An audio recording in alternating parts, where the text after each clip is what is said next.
I came home earlier than expected that afternoon, the kind of early that makes you think you might have time for a cup of tea in peace before the day ends. The sun was still high when I stepped through the front door carrying my grocery bag, humming an old hymn my late husband used to sing under his breath. But the moment I walked inside, the sound of rolling brushes, the scent of fresh paint, and muffled voices stopped me cold. I froze in the hallway. Those sounds were coming from upstairs, from my bedroom.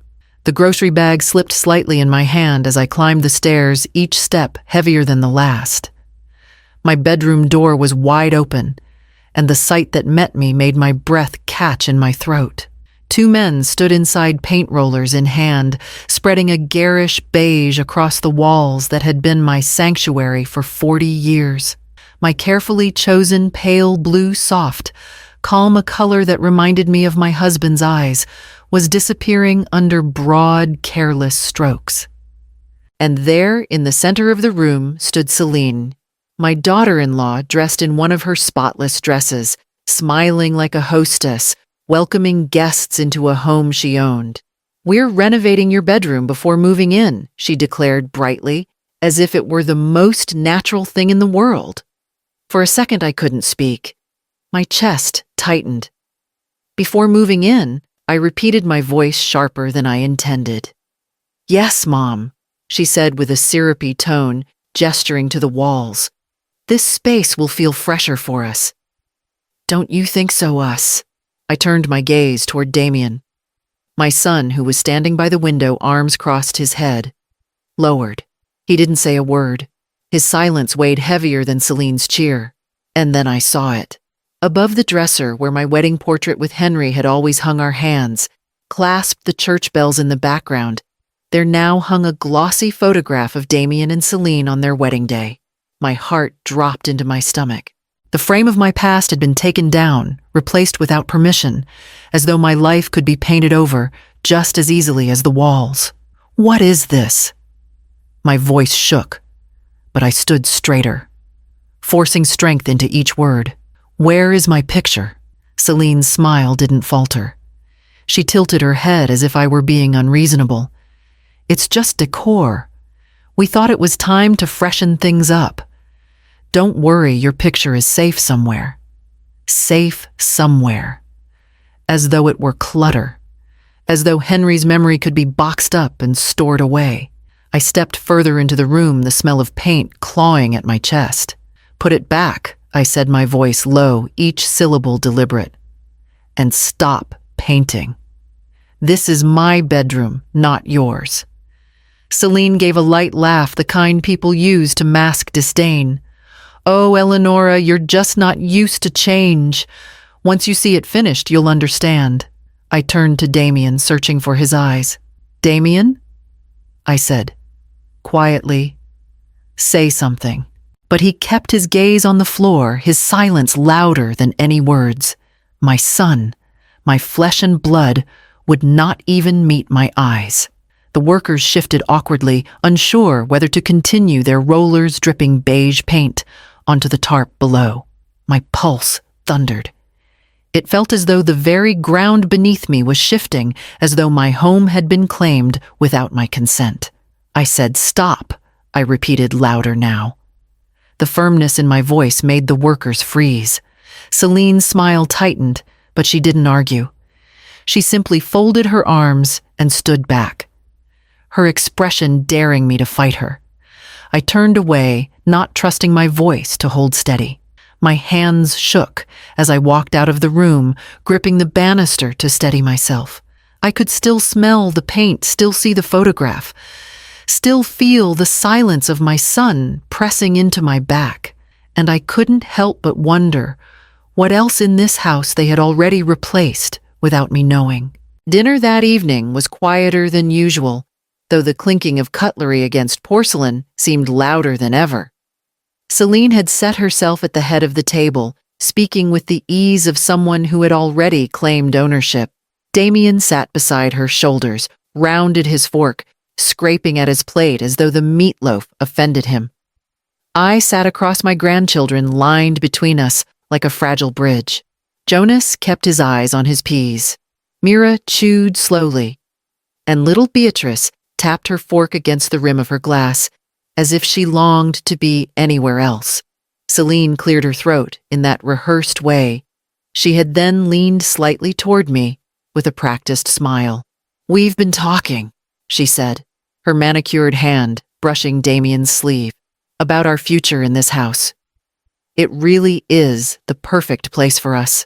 Her words dropped like stones into the silence. I looked to Damien, waiting for him to interject, to say something that might soften her presumption. Instead, he gave the smallest nod, his eyes never rising from the table. My stomach tightened. "Your future in this house," I repeated, careful to keep my voice steady, though the air around us vibrated with tension. Selene's smile brightened. "Yes. With the children growing and schools nearby, it makes sense. It will be a home not just for you, but for all of us. Multi-generational living is so practical these days." Damien cleared his throat, murmuring agreement so faint I nearly missed it. He still would not meet my gaze. My hand tightened around my water glass, and for a moment I thought of Henry. I could hear his voice as clearly as if he were sitting beside me, his palm warm over mine. "Guard the house, guard yourself.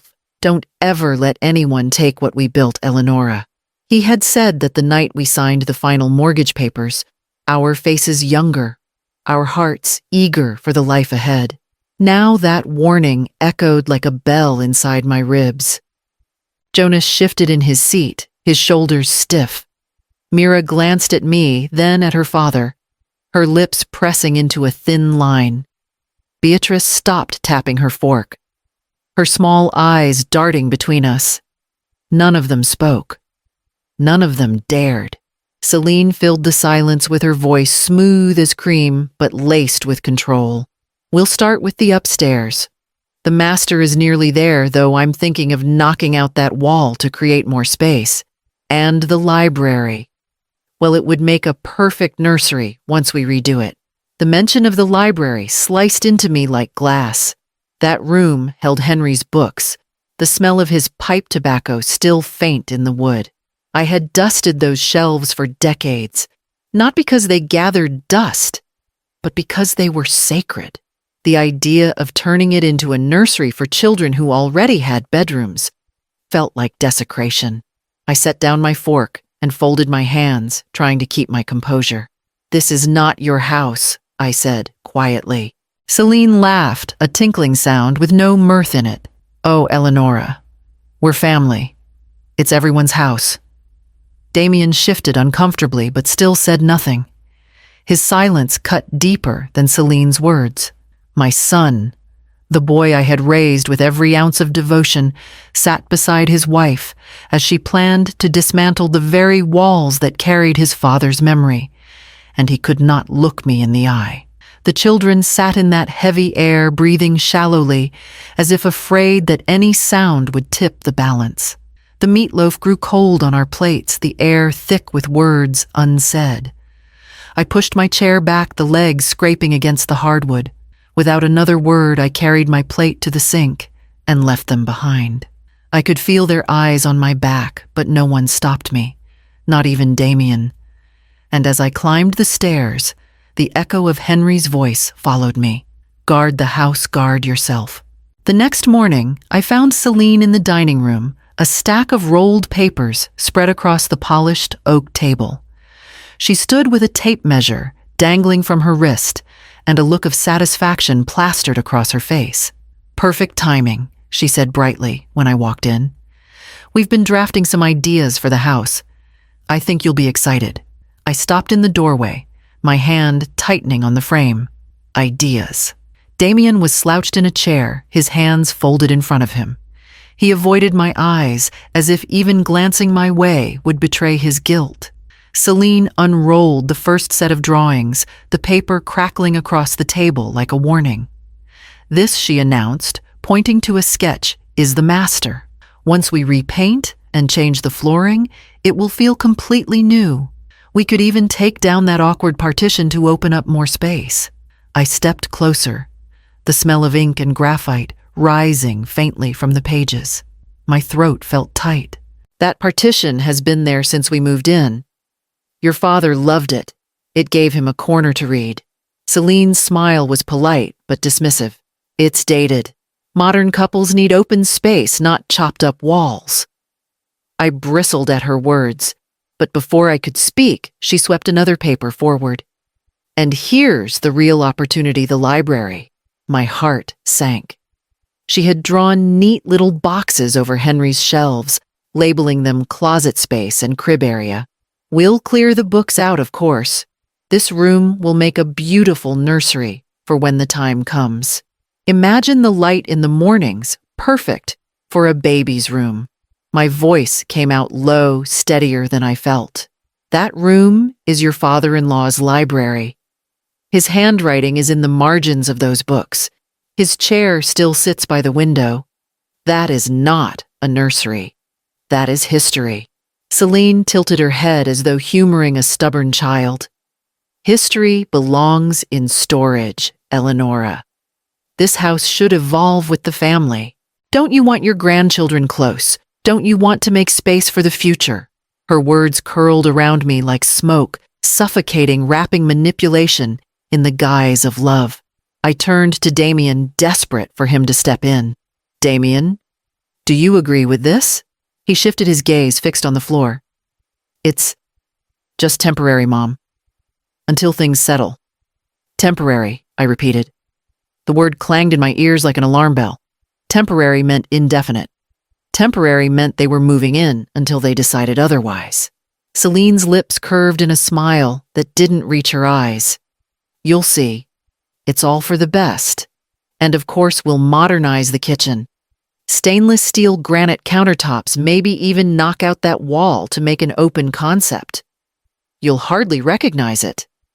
That's exactly the problem. I snapped the words tearing from me before I could stop them. I wouldn't recognize my own home. The room fell silent. Damien hunched further, while Celine calmly stacked her papers back into neat rolls, her smile unbroken. She looked at me not as a guest in my home, but as its rightful heir, a queen preparing to take her throne. I turned away before my fury cracked open. My hands trembled as I pressed them to the back of a chair, grounding myself in the wood that had been polished by my hands for decades. Celine hummed as she tucked the plans into her bag like a woman certain of victory. I left the room, the words burning in my chest. It wasn't renovation she wanted. It was replacement. And she was already living in a future where I no longer belonged. I was up early the next morning, my hands busy with the rhythm of whisking eggs, though my stomach turned too sour to eat. The air in the house still smelled faintly of paint, and with every breath I felt as though someone had carved a wound in my walls. I had barely set the pan on the stove when a sharp knock rattled the front door. When I opened it, 2 uniformed officers stood on the porch, their hats tucked neatly under their arms. Their presence brought a sudden chill into the morning air. Mrs. Winslow, one asked. Yes, I said, gripping the doorframe. We received a call regarding a property disturbance. A complaint was filed by your daughter-in-law, Celine Winslow. My chest tightened. A complaint. The taller officer glanced at a small notepad. She claimed you destroyed work that had been started in the upstairs bedroom walls, painted furniture, moved items replaced. She says you interfered with an agreed-upon renovation. For a moment, I could only stare at him. Agreed upon, I never agreed to anything. The shorter officer shifted uncomfortably, his eyes scanning the foyer behind me as though expecting chaos. Would you mind if we stepped in, ma'am? Just to take a look. I stepped aside stiffly, though fury pressed hard at my throat. They followed me upstairs. The workers were gone now. The tarps folded, but the half-finished beige walls glared at us like an accusation. The wedding portrait of Damien and Celine still hung in place of Henry's photo, a silent insult.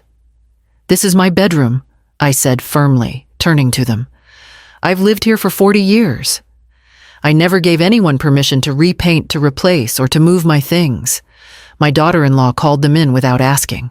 The officers exchanged glances, clearly uncomfortable. One scribbled something on his pad, while the other nodded politely, but their posture was already softening into disinterest. "Well," the taller one said at last, "what we're seeing looks like a family dispute more than a criminal matter. No signs of forced entry. No property damage beyond paint. Property damage beyond paint." My voice rose. "This is my home. My husband's memory has been stripped from this wall, and they claim it as theirs." The shorter officer coughed gently. "We understand, ma'am, but unless there's a clear act of trespassing or destruction, there's little we can do. It may be best handled in civil court." "Civil court?" I repeated the words, tasting bitter. They walked with me back downstairs, their boots clicking lightly on the wood floors Henry had refinished by hand all those years ago. At the door, the taller one gave me a sympathetic look. "We'd suggest documenting anything you feel is improper, and maybe speak with an attorney. For now, we'll close this as a family matter." They left me standing there, with the morning light slanting through the blinds, my heart pounding against my ribs. I closed the door slowly, my fingers trembling on the knob. Celine hadn't just barged into my home, she had twisted the story to authorities, painting herself as the victim. She wasn't acting on impulse. She was laying down groundwork brick by brick, building a narrative that cast me as unstable, difficult, unreasonable. I leaned against the door. The eggs on the stove forgotten the house too quiet. Damien hadn't called, hadn't checked in, hadn't said a word to defend me. It was all falling into place. Her smile, her blueprints, his silence. Celine wasn't guessing her way through this. She was playing chess, moving pieces across my home, as though the final checkmate had already been written. That morning, I realized this wasn't simply a quarrel between in-laws. This was a strategy, and I was already 2 moves behind. The following Sunday, I arrived at my son's house carrying a casserole the way I always had. It was tradition.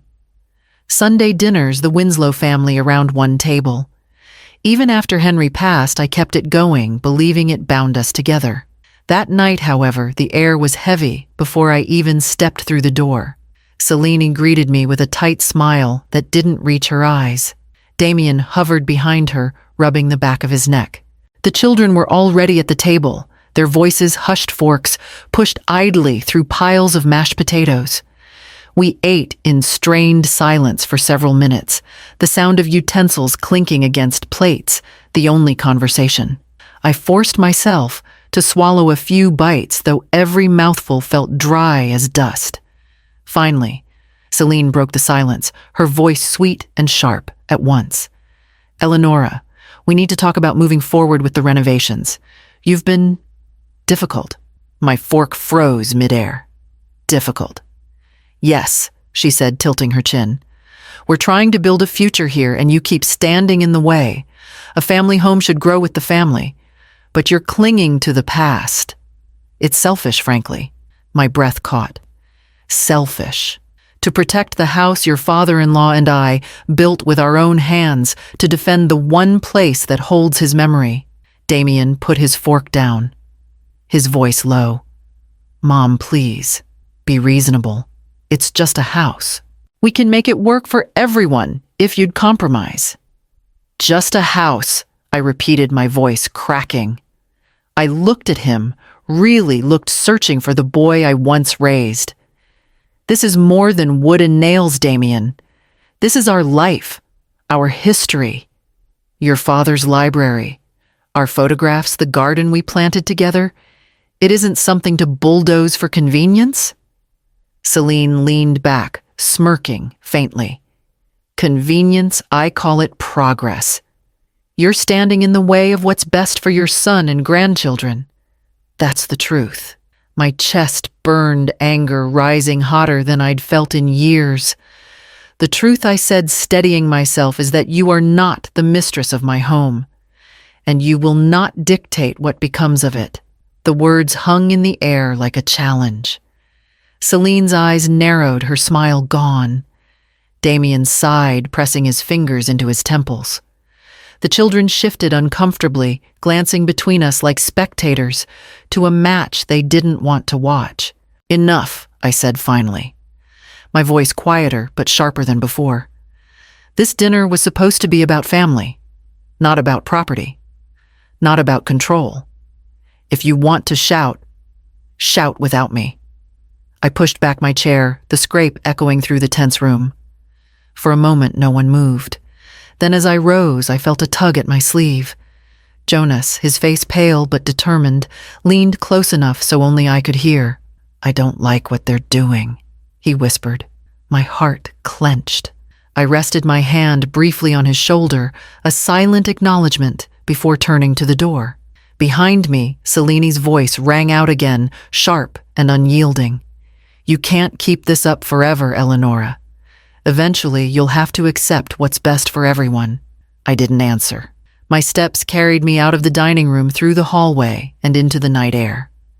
The casserole dish was still on the table, untouched. I left it behind, a relic of a tradition that now felt broken beyond repair. The stars overhead blurred through the sting in my eyes, but Jonas's words repeated in my ears as I walked to my car. They were a small light in a night that felt otherwise consumed by shadow. The morning after that disastrous dinner, I awoke with a knot in my stomach. Jonas's words still echoed in my ears, a small spark of comfort in the middle of betrayal. But I knew comfort would not be enough. Celine was pressing forward with her plans as though she already held the deed in her hands, and Damien, my son, my own flesh and blood, was letting her. I pulled an old address book from my desk drawer, the kind with curled edges and fading ink. My fingers hovered over a familiar name, Harold Aldridge, Henry's lawyer. Our lawyer once. He had drafted our will, our property documents, the trust we set up years ago, when life felt safer, when we believed paper and signatures could protect the things that mattered most. I called him, half expecting he'd be retired by now. But his voice came across the line, deeper and slower than I remembered, though steady as ever. "Mrs. Winslow, it's been some time." By afternoon, I was sitting across from him in his office downtown. His walls were lined with thick legal tomes, the blinds half drawn against the winter light. The room smelled faintly of leather and old paper, a scent that stirred both reassurance and dread in me. He adjusted his glasses as I told him everything, how I'd found Celine in my bedroom, with workers, the police visit, the shouting match over dinner. I spoke faster than I intended, my words tumbling out in a mixture of anger and exhaustion. Harold listened, steepling his fingers, his expression unreadable, until I finally ran out of breath. "You did the right thing calling me," he said at last. "I need to be frank with you, Eleonora. If Damien and his wife establish residency in your home, even partially, it will be extremely difficult to remove them. Eviction cases between family members are messy, costly, and often humiliating." I felt my pulse hammer in my throat. "You mean if they move in, they could stay?" He nodded. "Potentially for months, maybe longer. Courts are reluctant to throw family out of homes, especially if there are children involved. And if they claim you invited them or gave them permission, the case becomes even murkier. The law doesn't care about emotional betrayal. It cares about what can be proven." The words chilled me. I pictured Celine walking through the halls as though she owned them, her laughter echoing in the kitchen Henry once painted himself.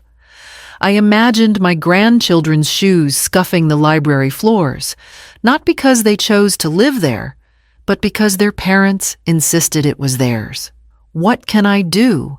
I asked, my voice thinner than I wanted it to be. Harold leaned forward. "The first step is prevention. Do not allow them to move in under any circumstances. Once they're inside, the law tilts in their favor. Second, we need to review the estate documents Henry left. I recall some clauses, but memory fades, and I want to be certain. If there's language that specifies the property is held solely in your name until your passing, that could be your shield. If, however, there are ambiguities, He paused, his eyes meeting mine with careful weight. Ambiguities, I whispered. Then Celine may try to exploit them. A clever attorney could twist even small phrasing to argue shared ownership or intended transfer. And from what you've told me, your daughter-in-law strikes me as the type to look for any crack she can wedge open. I pressed my hands together to keep them from trembling. I remembered Henry's strong handwriting across the drafts we had once reviewed at this very office. I had trusted then that the words on the page would protect me, protect the home we loved. I had never imagined needing those protections against our own son. Harold reached for a worn folder. I'll have my assistant pull your file. We'll go through it line by line. If there are safeguards, we'll use them. If not, we'll draft addendums while we still can. I nodded, my throat too tight to answer. My eyes fell to the brass nameplate on his desk, the reflection of my own face looking back, pale and strained. As I left his office, the city streets bustled with the noise of ordinary life horns, blaring children, laughing footsteps against the pavement. Yet I felt as though I was walking through water, carrying the weight of an old warning come true. Henry had told me once in the quiet of our library, "Guard the house, guard yourself." Now it seemed the very papers meant to guard us might hold the key to my undoing. When I returned home from Harold Aldridge's office, I set my purse on the hall table and reached automatically for the little wooden bowl where I always kept the spare keys. Henry had carved that bowl himself when we first bought the house.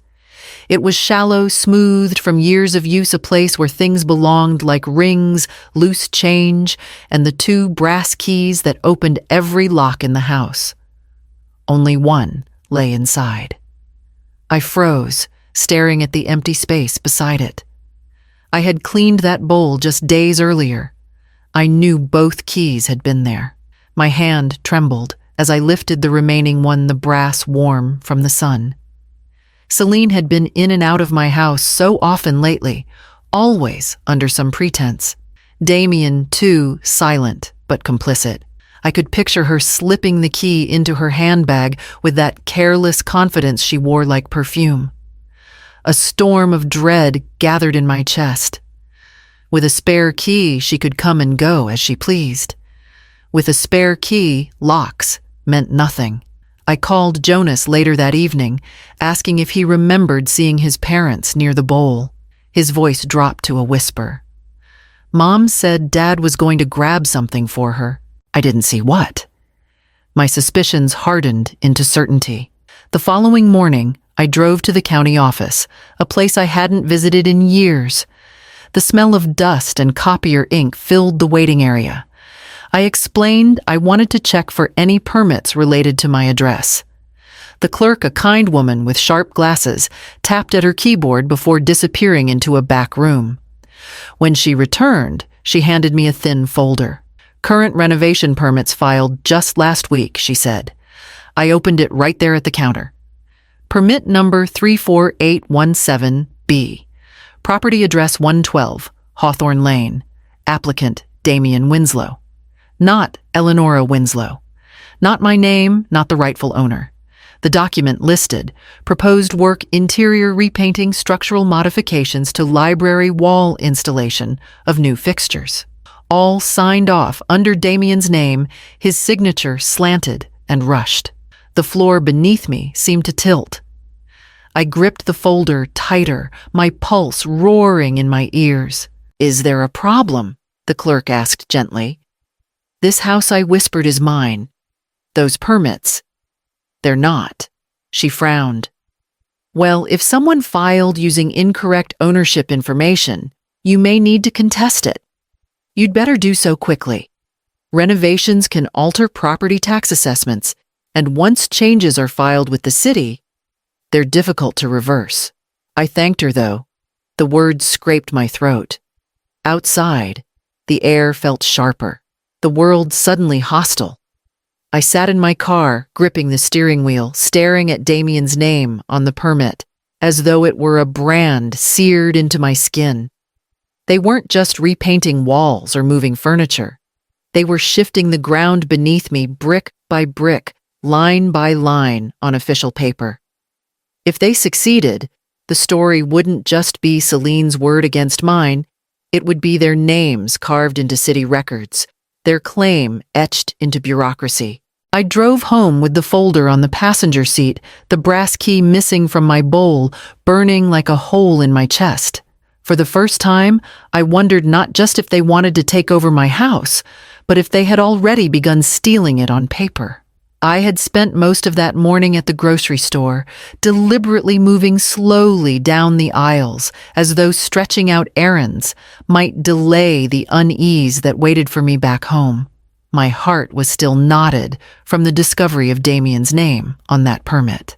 The folder lay on the seat beside me as I drove back, proof of betrayal staring me in the face. The moment I opened the front door, the smell hit me. Wet paint, heavy and chemical, saturating the air. I dropped the bag of apples onto the floor and rushed up the stairs. The sight that met me in my bedroom nearly knocked the breath from my lungs. Every wall, once the soft gray I had chosen after Henry's passing, had been smothered in a shocking, garish pink. It was the color of bubble gum, the shade Celine adored, splashed across the room like a victory flag.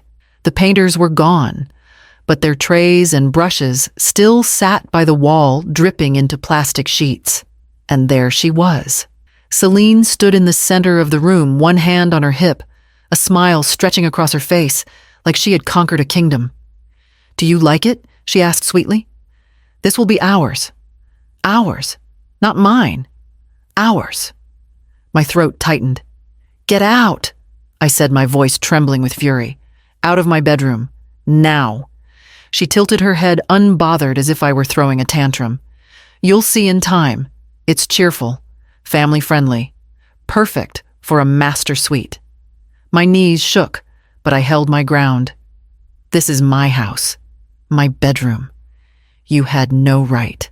Before she could answer, I pulled out my phone and dialed the police. My fingers shook so hard I nearly dropped it. Within minutes, 2 officers arrived, the same pair as before. Their expressions were already weary, as if my address had become a nuisance on their list. I led them upstairs, my breath coming in ragged bursts. The officers looked at the walls, the dripping rollers, Celine's smug smile. "This is what I mean," I said desperately. "They've invaded my bedroom. They've changed my home without my permission. Look at it."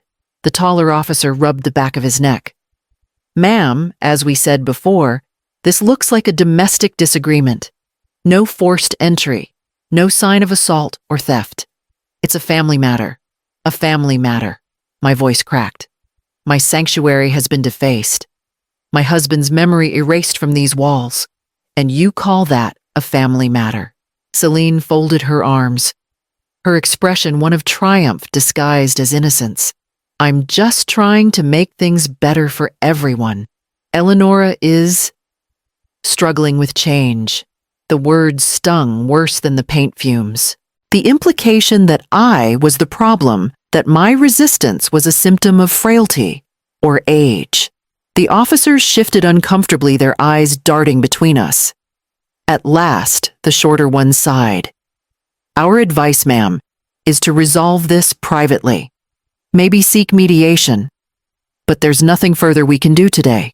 They left soon after, their footsteps fading down the stairs. I stood in that pink room, my heart thudding painfully. Celine still smiling at me with that hollow sweetness. I couldn't breathe. Every memory that room had held the evenings Henry and I read together. The morning's sunlight spilled across the quilt I had stitched by hand, felt buried beneath layers of paint I had never chosen. Celine finally brushed past me, her perfume, sharp, her voice low enough for only me to hear. "One day soon, you'll realize fighting us is useless." Her heels clicked against the hallway floor as she walked away. I sank onto the edge of the bed, my eyes burning, surrounded by walls that no longer belonged to me. And for the first time since Henry's death, I felt truly homeless inside my own house. Damien came by that evening, after Celine had already swept the children away to her mother's house for the night. I heard his car crunch in the driveway and knew before he even knocked that he had been sent to smooth things over. My son always preferred to patch cracks rather than confront the earthquake that caused them. He stepped inside quietly. His shoulders rounded his hair, mussed from running a hand through it too many times. He didn't meet my eyes as he followed me into the kitchen, where I had set a kettle to boil. "Mom," he began, his voice cautious, "I know you're upset, but you have to understand it's temporary.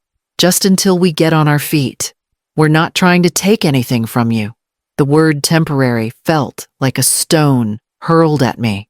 I leaned against the counter, gripping the edge to steady myself. Temporary doesn't erase what I saw today. My bedroom painted like a child's playhouse. Celine standing there as if she already owns these walls. He winced, lowering his gaze to the floor. "She just wants to make it feel like home." "It is not her home," I snapped. My voice echoed in the small space, sharper than I intended, but I didn't pull it back. "Damien, this is my house. My name is on the deed, not yours, not hers. What gives her the right to order painters to change my bedroom, to hang her photograph where Henry's once was?" He didn't answer immediately. Instead, he pressed a palm to his forehead as though he carried the weight of two worlds. "You don't understand what it's like, Mom. Rent's gone up, jobs are unstable, and the kids need security. This house is big enough for all of us. Why can't we make it work together? Because I thought Celine doesn't want to share, she wants to reign." I exhaled slowly. "Security doesn't come from taking what doesn't belong to you. It comes from building your own." His shoulders slumped, but he didn't argue. Instead, he pulled out his phone, scrolling absently, before placing it on the table. "Celine's already ordered furniture," he admitted softly. "Bed's a new dresser. Some pieces for the library. They're being delivered next week." My stomach lurched. "She what?" "She said it would help us settle in sooner," he said almost apologetically. "She wants the children to have their rooms ready. She thinks once you see everything set up, you'll realize it makes sense." The kettle whistled shrilly, cutting through his words. I moved to silence it, but my hands trembled so badly I almost dropped it. I set it back down untouched. I could see it now, the slow, deliberate march. First the paint, then the photographs, now the furniture. Soon my library stripped of books, my kitchen gutted of the counters. Henry built my garden paved over to make way for their version of progress. It wasn't temporary. It was a coup carried out, not with swords, but with contracts, deliveries, and silence. Damien finally lifted his eyes to mine. They were tired, pleading. "Please, Mom, don't fight us on this. It'll be easier if you just let it happen. Let it happen." I turned away, gripping the counter so tightly, my knuckles whitened. "You're asking me to surrender my life's work, my memories, your father's legacy. I won't." He said nothing after that. The silence between us was a chasm, wide and unforgiving. He left not long after, his footsteps heavy down the walkway. When the door closed, I stood in the dim kitchen, the pink walls upstairs pressing on me like a cage, and I realized this wasn't just about rooms or renovations anymore. It was about survival. The morning after Damien's visit, I stared at the brass key still resting in the wooden bowl, the lone twin of the one that had vanished. The sight of it was enough to set my heart pounding. As long as that missing key was out there, this house would never truly be mine again. So I made the call. By noon, a locksmith's van was in my driveway, its bright lettering almost garish against the pale clapboard of the house. I walked the man through every entry point, the front door, the back door, the garage, even the side entrance Henry had once used to slip out to his garden in the early mornings. "Change them all?" I said firmly. "Every last one." He nodded without question, his tools jingling as he worked. each metallic click of a new cylinder sliding into place gave me a strange sense of relief, like the slow tightening of armor around my chest. When he handed me the fresh set of keys hours later, I closed my fingers around them with a strength I hadn't realized I still possessed. But I didn't stop there. I called a security company that same afternoon, and within a day, another van pulled up. 2 technicians walked through the house taking careful notes, asking where I wanted cameras positioned. Everywhere, I answered. Front porch, backyard, garage, hallways, even upstairs. I want to see every corner of this house. They didn't ask why. They simply worked drilling wiring, setting up sensors on windows and doors, motion detectors in the hallways, and cameras at every angle of the yard. It was Jonas who showed up while they worked, his backpack slung over one shoulder. He claimed he was coming by to borrow a book for school, but once Celine's car was nowhere in sight, he leaned in close and whispered, "I can help." I blinked at him. "Help with what?" "With the cameras," he said, pulling out a laptop from his bag. "Dad doesn't know much about this stuff, and Mom definitely doesn't.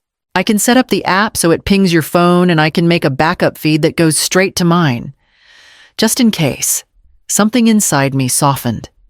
This boy, my grandson, was quietly taking my side while living under their roof. I guided him upstairs, and together, we tested the angles of the cameras, checking each feed as it lit up on my phone screen. Jonas adjusted one so it captured the back gate perfectly, another, so the library door was always in frame. "You'll know if anyone tries anything," he said when we were done. His eyes, so much like Damien's when he was young, met mine with a seriousness that felt far older than 17. I placed a hand on his shoulder. "Thank you, Jonas. You don't know what this means to me." He shrugged, though a faint blush colored his cheeks. "I don't like what they're doing. Someone has to make it right." When he left that evening, I stood by the window watching him walk down the driveway. For the first time in weeks, I felt something that resembled strength. Not victory, not safety, but control, however temporary it might be. By the time the technicians finished, the sun was low in the sky, casting long shadows across the lawn. They handed me a sleek tablet and walked me through the system. Real-time feeds alerts for motion alarms tied directly to my phone. When the last van pulled away, I locked the new door with the new key, the cameras already watching. The house felt different. Not fully safe, not yet, but no longer vulnerable to silent intrusions. For the first time since Celine declared her renovations, I slept without leaving a lamp burning in the hallway. Upstairs, the pink walls still mocked me, but outside my room, steel and circuits now stood guard. And I couldn't help but wonder what Damien and Celine would do the next time their key no longer fit. The first alert came on a Wednesday evening, just as I was setting a teapot down on the kitchen counter. My phone buzzed a sharp chime that made my chest tighten. Motion detected front entrance. I opened the app, and there on the small screen was my son. Damien stood at the front door, shoulders hunched, glancing up and down the street as if to be sure no one was watching. In his hand, I saw the unmistakable glint of brass. My missing key. I held my breath, my fingers gripping the phone so tightly they ached. He slid it into the lock, jiggled it, tried again, his movements growing sharper with each failed attempt. The new locks refused him. His face hardened. He stepped back, muttering something I couldn't hear. Then Celine appeared on the edge of the frame, her hair pulled back, her eyes sharp with impatience. She gestured at him, her lips moving in words I could almost imagine, "Try harder. Don't give up." Damien pulled the key out. Frustration etched across his face. He glanced at her, shook his head. She said something more, her hands slicing the air. A moment later, he returned to the frame, carrying a crowbar. My knees buckled, and I sat heavily at the kitchen table, the phone trembling in my hands. I watched as my son, my boy, the one Henry and I had raised in this very house, jammed cold steel against the frame of my door and began to pry. The wood creaked on the feed, the alarm's shrill siren erupting a second later, flashing lights igniting the porch.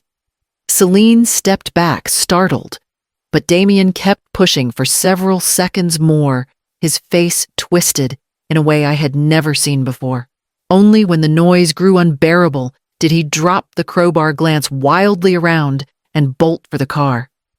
The camera caught everything: his face, his hands, the weapon Celine behind him, urging him on. I sat there long after they had driven away, the house still ringing with the memory of the alarm. My whole body shook as if the ground beneath me had come loose. I wanted to weep, to scream, to pound my fists against the table.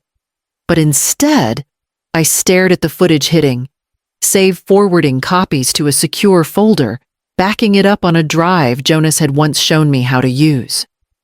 Because this was no longer just about words or paint or stolen photographs.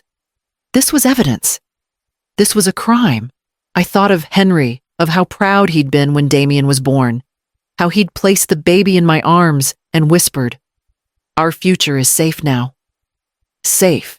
And now that same future stood on my porch with a crowbar trying to rip his way inside. My hands still trembled as I poured the untouched tea down the sink. The sight of the steam rising made me feel suddenly old, worn thin by the weight of betrayal. Yet somewhere beneath the grief, something else stirred, steel cold and unyielding. I had evidence. The cameras Henry would have laughed at, those gadgets of the modern age, had caught what my words alone never could. Damien's face, Celine's encouragement, the crowbar in his hands. When Jonas stopped by the next afternoon, under the pretense of borrowing a charger, I showed him the clip. His jaw tightened and his eyes shone with a grief that mirrored my own. "He shouldn't have done this, Grandma," he whispered. "He's gone too far. Too far." The words echoed inside me. A son breaking into his mother's home at his wife's urging. What bond could survive such a fracture? I closed the app, the footage safe in multiple places now. My hands steadied at last, not because the fear had lessened, but because the truth was undeniable. The next step, I knew, would no longer be private. It would have to be public, written into records, spoken in courtrooms, carried by officers who did not laugh off family matters. The betrayal had been sealed on tape, and the choice of what to do with it now rested in my hands. I didn't sleep that night. The footage played over and over in my mind. Damien's face. Grim Selena's sharp gestures, pushing him forward, the crowbar tearing at the frame of my door. By morning, the choice was clear. It wasn't a matter of pride anymore. It was safety. I dressed carefully, pulling on my navy cardigan, the one Henry had always said made me look steady and strong. I drove to the police station with the footage saved in 3 different places, each copy a shield against doubt. At the front desk, I explained what had happened. The officer listened quietly until I handed him the tablet. He watched Damien jam the crowbar against the lock, Celine standing behind him, like a conductor leading an orchestra. The alarm blared through the tiny speakers. When the clip ended, the officer's eyes were steady, but serious. "This isn't a family disagreement anymore," he said. "This is attempted breaking and entering. We'll file the report and move forward." I signed the papers with a hand that trembled only slightly. When I left the station, the air outside felt colder, but it carried a strange relief too. The truth was no longer only mine to hold. The call came 2 evenings later. Damien had been arrested. I wasn't there to see it, but neighbors told me later how Celine screamed on the porch as the officers placed handcuffs on him. She clung to his arm, shouting about injustice, about betrayal. The sirens flickered against the siding of their rented apartment as the car pulled away. An hour later, my phone rang. It was Celine. Her voice was shrill, raw with fury. "You destroyed your own son. How could you do this to him? He's your blood, Eleonora." I held the phone to my ear, my heart heavy, but resolute. "No," I said quietly. "He destroyed trust. That is something even blood cannot excuse." Her voice cracked, half a sob, half a curse, before the line went dead. The silence afterward was deafening. I sat at my kitchen table, staring at the teacup in front of me, the steam curling upward in the lamplight. The fracture that had been growing through the family had split open completely now. There was no mending what had been done. The following day, my daughter Lillian called from Ohio. She had heard from one of the cousins. Her voice trembled with both pity and anger. "Mom, tell me it isn't true. Damien really tried to break into the house." "It's true," I said, simply. There was a pause. "Then you did the right thing." The words should have comforted me, but they felt like cold water against my skin. Doing the right thing did not erase the sound of Celine's rage or the image of Damien's head bowed as the officers led him away. For the next week, I heard nothing from him. No call, no message, not even through the lawyers. It was Celine who filled the silence, sending me texts that dripped with venom accusations that I was senile, bitter, cruel. She told me the children hated me now, that they would never forgive me. I didn't respond. My fingers hovered over the keys more than once, but silence was the only answer I could give. Jonas stopped by in secret one evening. He stood in my kitchen doorway, his face pale. "Dad's in jail," he whispered. I nodded, unable to find words. "I'm sorry," he said, his voice breaking. I don't know why he listened to her. I took his hand, squeezing it. "It's not your fault. Remember that." When he left, the house was quiet again, the cameras outside blinking silently as they kept watch. I felt both safer and more alone than I ever had. The fracture had deepened into something permanent. Damien was no longer simply my son. He was also the man who had tried to force his way into my home, and Selena, his wife, had stood beside him as he did it. As I sat in the dim light of the living room, I wondered not when they might return, but whether this wound between us could ever close, or if it had split too wide to ever be repaired. The courthouse smelled faintly of disinfectant and old wood polish, a place where truth and lies often brushed shoulders in the same stale air. I sat stiff-backed on the bench, hands folded in my lap, the weight of years pressing down heavier than the ceiling beams above me. My attorney murmured reassurances I barely heard. Across the aisle, Celine sat beside Damien. Her chin tilted upward, her mouth curved in the faintest of smirks. When the bailiff called the case, we all rose. The judge entered his robe, brushing the floor as he settled behind the bench, eyes sharp but weary. My pulse pounded in my ears, but I held my head high. The proceedings began with routine questions. Ownership records, dates. The footage of Damien at my front door with the crowbar was entered into evidence without contest. He stared at the table while it played, his face drained of color. Celine squeezed his arm as though trying to transfer her bravado into his veins. Then came the moment I didn't expect. "Your Honor," Celine's attorney said, rising with an air of practiced confidence, "we submit this additional document into evidence. A will signed by Mrs. Winslow, stating her intent to leave the property at 1 to 12 Hawthorne Lane to her son, Damien Winslow, effective immediately upon her death. This demonstrates her long-standing intention that the house would be his, and therefore their occupancy was consistent with her wishes." My chest tightened. A will. The paper was passed to the judge, then to my lawyer. I leaned closer, scanning the page.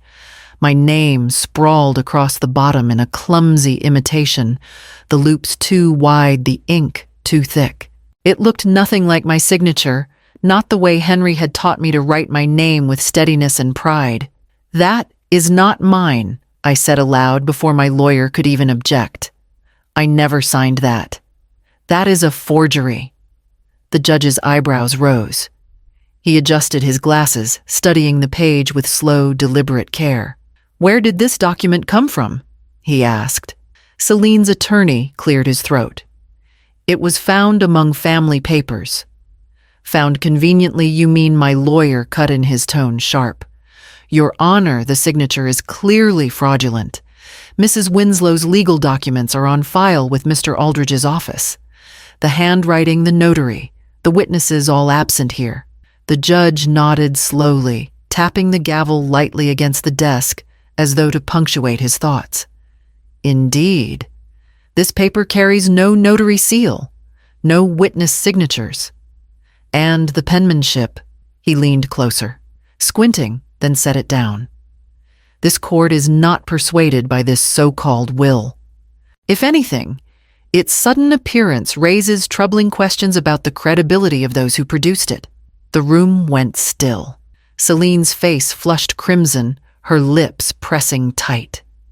Damien's shoulders hunched, his head bowed as though the ceiling itself were bearing down on him. For once, his wife's fire did not spill into his eyes. He looked broken, like a man who had gambled his soul on someone else's deceit and lost. My lawyer spoke next, his voice steady. "Your Honor, the pattern is clear. Unauthorized renovations, attempted forced entry, and now a forged document. Mrs. Winslow has been targeted, her home treated as if it were already taken. We request the court affirm her sole ownership and issue a protective order against further interference." The judge agreed. His gavel struck, the sound echoing like thunder in the hushed courtroom. When we filed out into the hallway, Celine stormed ahead, her heels clicking sharply against the tile. Damien trailed behind, his expression hollow, his hands jammed deep into his pockets. He didn't look at me. He couldn't. For the first time in months, I felt the faintest shift of power back into my hands, though the victory tasted bitter. Lies had failed them here. But I knew Celine's hunger wouldn't die so easily. The question that lingered was what weapon she would reach for next. The months that followed the hearing stretched long and oddly quiet. For the first time in nearly a year, I could move through my own home without the echo of footsteps that weren't mine, without the sense that eyes lingered on walls and doors as if measuring them for possession. The silence was heavy, but it was mine. Neighbors, of course, whispered. When I walked to fetch the mail or knelt in the garden trimming roses, I could feel their gazes from porches and driveways. They had seen the police cars, the shouting matches, the courthouse visits. "Such a shame," I overheard one say as I passed. "Family torn apart over a house." I wanted to turn and tell them it was not just a house, that it was the last piece of Henry I still held. But I kept my head down and carried on. The garden became my refuge. I spent mornings with soil under my fingernails, coaxing color back into the beds. Henry's roses bloomed again under my care, climbing the trellis in stubborn defiance of time. I whispered to them sometimes as if my words could stitch the fractures in my heart. Inside the house still bore scars of intrusion. The pink walls upstairs had been painted over, but sometimes in certain light, I swore I could still see the hue bleeding through. To reclaim the space, I began locking rooms. I rarely used the library, the guest rooms, even the dining room where shouting had once replaced laughter. Turning the keys in those locks felt symbolic, like I was sealing away the chaos that had nearly consumed me. I kept to the kitchen, my bedroom, the garden room. Smaller circles, tighter spaces, but safer. Each evening, I moved through those chosen rooms with a sense of ritual, checking doors, glancing at camera feeds Jonas had taught me to monitor. The red glow of the cameras was no longer a reminder of fear, but of vigilance. Yet loneliness crept in around the edges. Jonas visited when he could, his loyalty quiet but steady. Mira sent me small notes tucked into books I lent her, while Beatrice colored drawings and left them folded on my porch. Their gestures lit corners of my days, though I knew their presence at home was strained their loyalty. A secret shielded from Celine's sharp eyes. Damien never came. His silence was perhaps the loudest sound of all. One evening, as autumn deepened, I stood in the garden with pruning shears, the air crisp against my skin. The house behind me loomed both familiar and strange. I thought of Henry, of the night he'd leaned against the porch railing and told me the house was more than shelter. It was a promise of roots of belonging. That promise had nearly been torn apart. Still, I was here. The house stood, and I was learning to stand again, too. When I locked the library that night, turning the key slowly until the bolt clicked, I pressed my palm against the wood. It was not surrender. It was reclamation. My home might be quieter, emptier, but it was mine. As I walked down the hallway toward my bedroom, the camera light blinked softly in the corner, a reminder that peace, however welcome, could still be fragile. It was a rainy Saturday afternoon when I heard the knock, 3 soft taps in a rhythm I recognized. Jonas.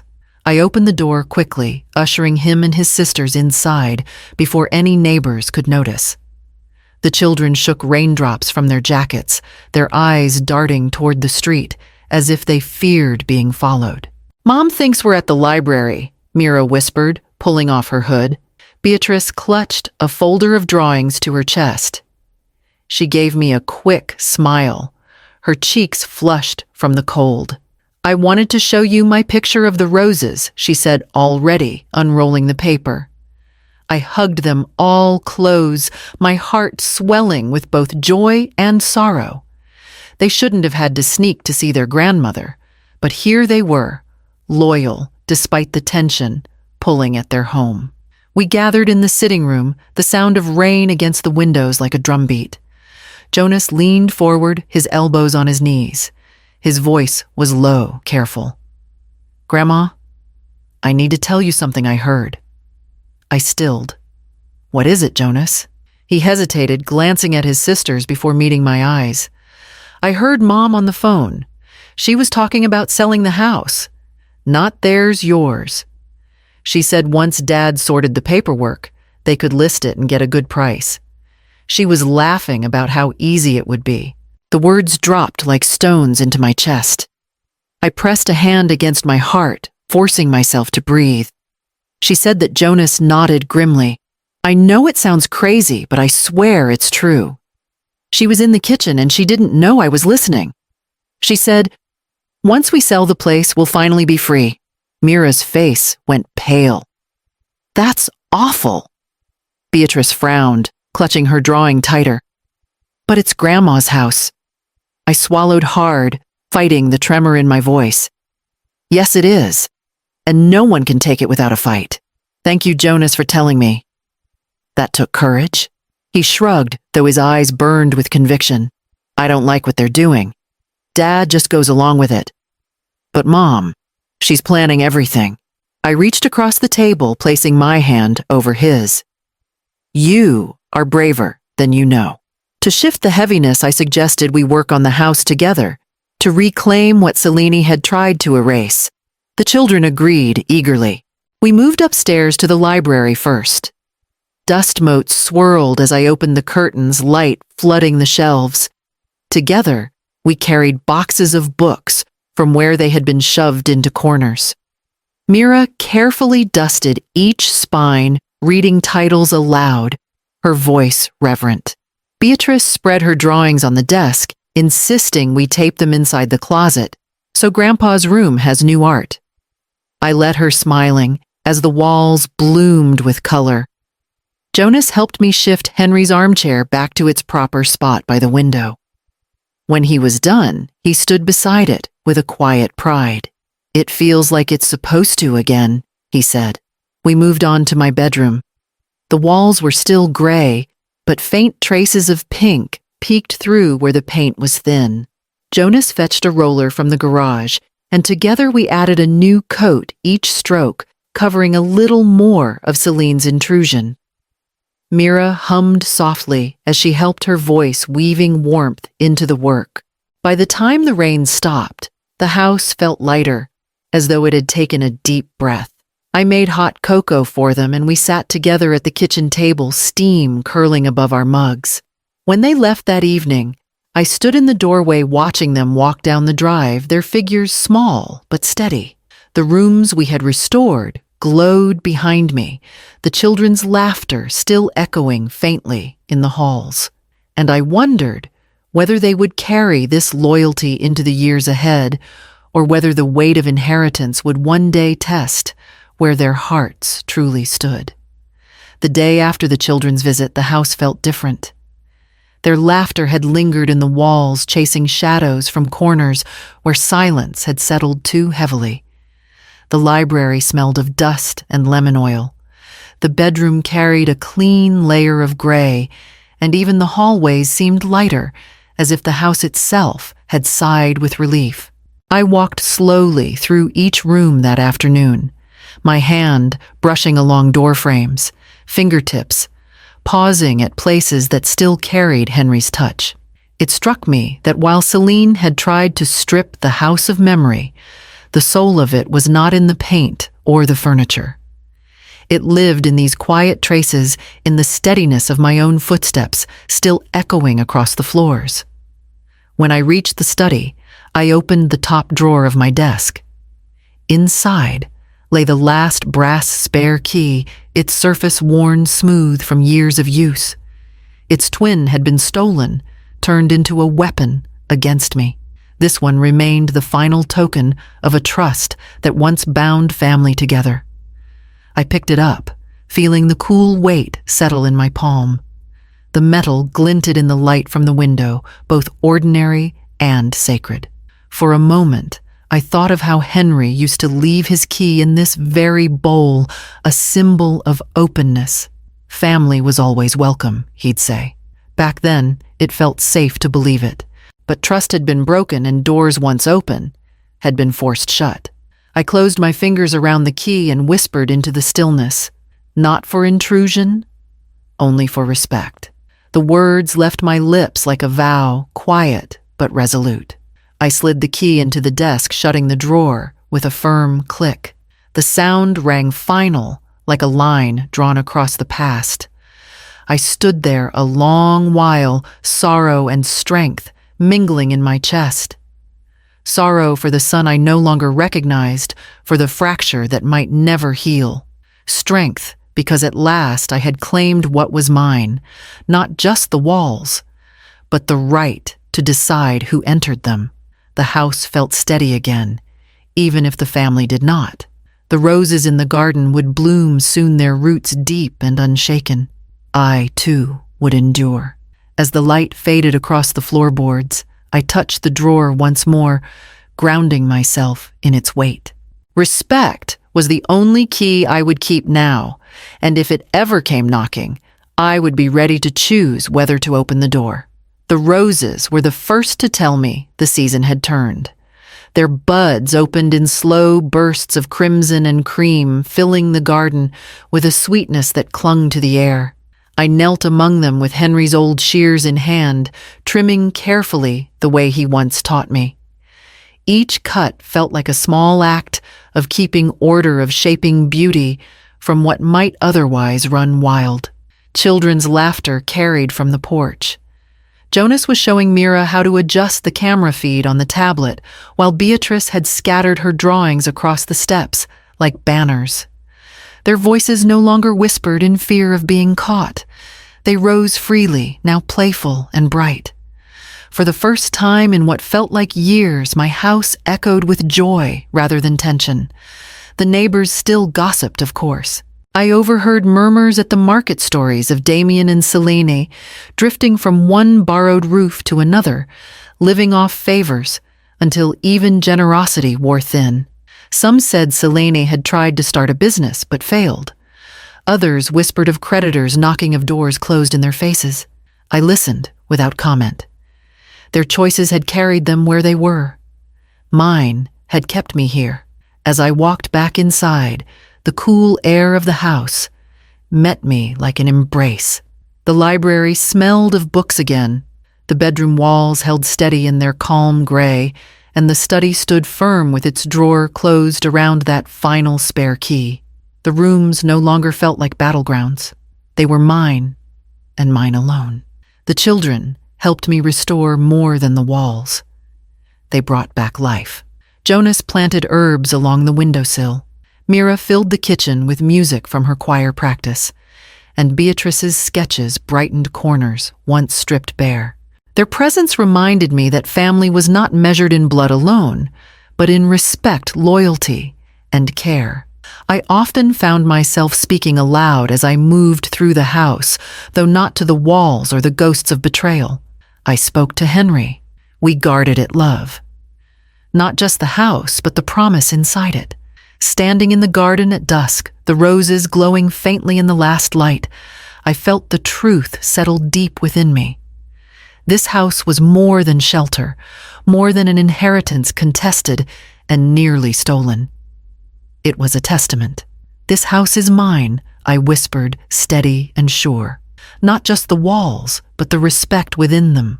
The children's laughter rang again from the porch, carrying through the evening air.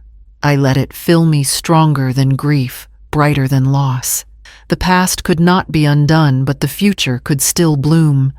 And when respect finally knocks, I will choose whether to open or guard it forever.